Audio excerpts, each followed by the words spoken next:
Welcome! In this tutorial, we'll walk through creating an application in the Yahoo Developer Portal and obtaining the OAuth credentials. From the Yahoo Developer dashboard, open My Apps and click Create an App to begin.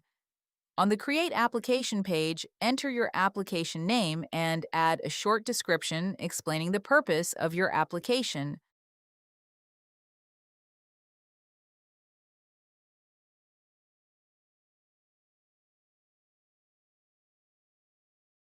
Enter your homepage URL.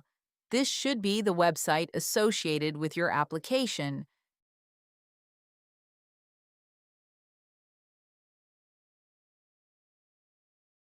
In the Redirect URI field, enter the callback URL that your application will use. OAuth client type, keep confidential client selected, as this option is intended for traditional web applications. Now, configure the API permissions required for your integration and click Create App. Yahoo will now create the application and open its details page. Your Yahoo application is now successfully created and ready to be configured in your integration.